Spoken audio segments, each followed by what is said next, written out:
روحانیت اپنے لفظ اپنے نام ہی سے پوری طرح آیا ہے کہ اس کا تعلق انسانی روح سے ہے، اور جس طرح سے ہمارے جسم کی غذا مادی خوراک ہے، جتنی اچھی خوراک ہم کھائیں گے اتنا جسم ہمارا صحت مند رہے گا، اسی طرح روح کی غذا مورل ویلیوز ہیں، اور اسلام سے زیادہ مورل ویلیوز بہتر ابھی تک کسی نے پیش نہیں کی۔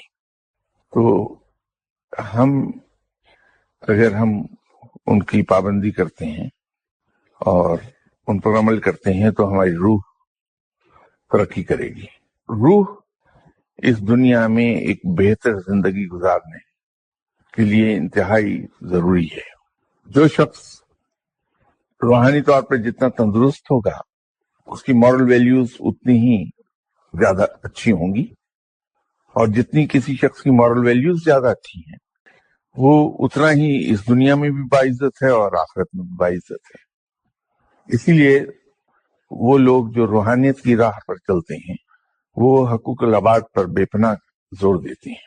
سب کا معیار حقوق العباد کی ادائیگی اس حد سے ذرا زیادہ ہے جو ان پر فرض ہے، اور آخرت میں بھی اس کا اجر بہت ہے۔ رب تعالی رحیم و کریم ہے، اور اس نے جیسے فرمایا کہ میں اپنے حقوق تو معاف فرما دوں گا لیکن اپنے بندوں کے حقوق معاف نہیں کروں گا تا وقت کہ وہ خود معاف نہ کر دیں۔ تو روحانیت اصل میں روح کی ترقی کو کہتے ہیں۔ وہ معاملات جن کا تعلق روح سے ہے